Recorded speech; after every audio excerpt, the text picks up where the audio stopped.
Hi there, my friends from around the world.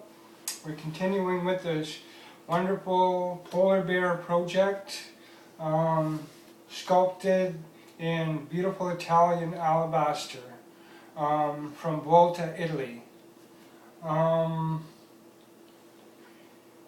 What we've done is cut away by sawing the shape, what we're absolutely not going to need, and to come to the shape, closer to the shape of the polar bear.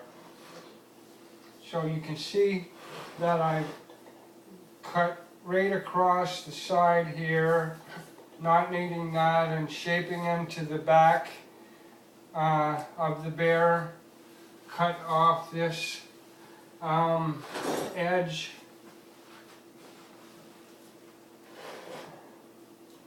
You can see more of the actual back coming to the back of the bear. Working with the shape of the stone, as I mentioned in the previous session, I'm working with the shape of the stone and to create a movement in the bear.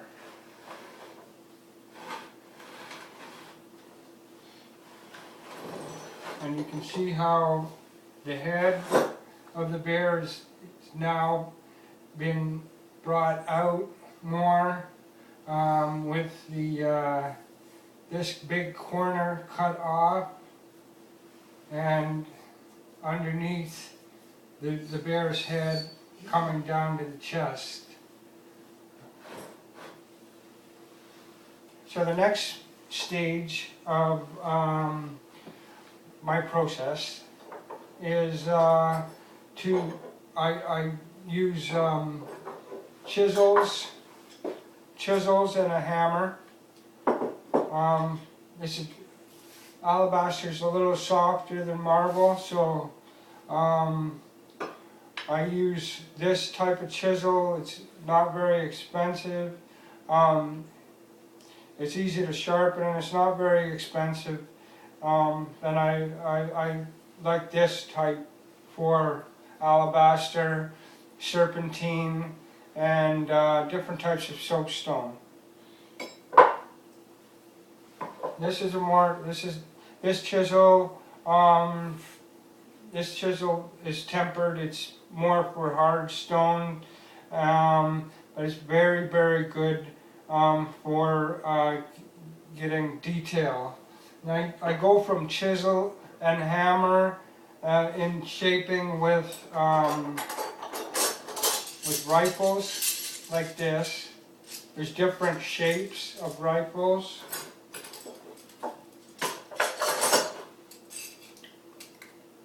These are little files with different shapes, and also shapes like this, and the beautiful diamond rasps for filing, and just common files that I've found. So that's the next stage, as I go from chisel and hammer to shaping with rifles and files and rasps.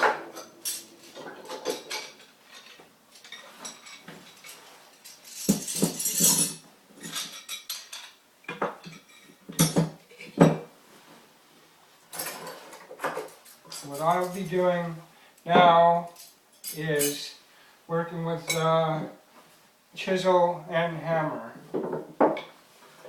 clearing away the area. And what I'm going to do is I'm going to shape underneath, start by shaping underneath the head of the bear to get closer to the chest. And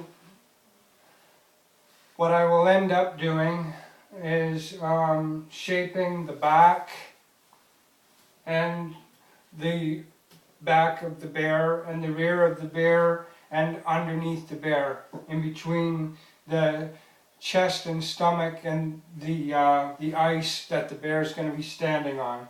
So there's lots of carving, chisel and hammer work to do before we get to the shaping with files and rasps.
As you go through the stone, both cutting and chiseling, what you start to do is you become more familiar with the flow of the stone and the density of the stone.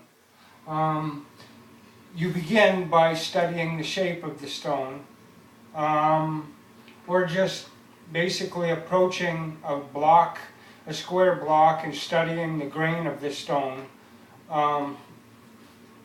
from wetting it and trying to see this grain of the stone. But that process of studying carries right through the whole project, right to the finish, from start to finish.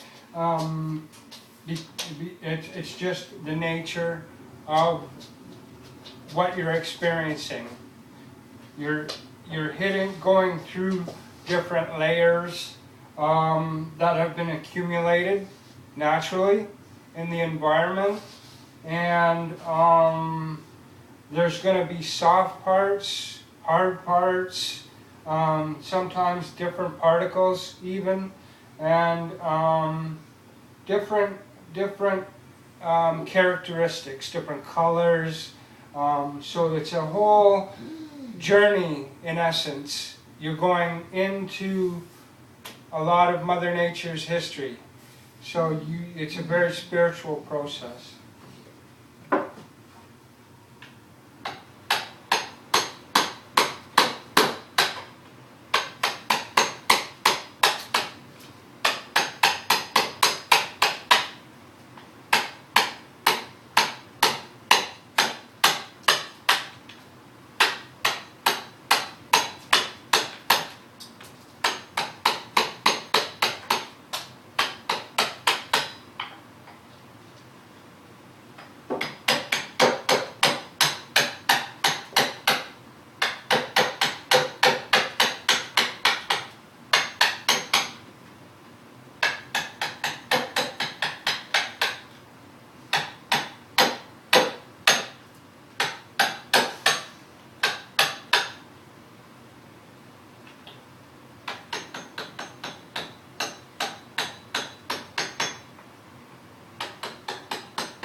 So as you can see, the process of carving, you go through different stages of actually bringing out the shape out of the stone that you're working with. You can see now how I'm getting closer to the way the head goes into the chest and the legs, and the front legs. So it's a wonderful process, and I really enjoy sculpture. I've created many works and hope to create many, many more. So I'm happy to share this with you, and when the next stage of the process, you'll see more of the shape as I go through the carving process. Thank you very much. Peace, love, and hope you enjoy it.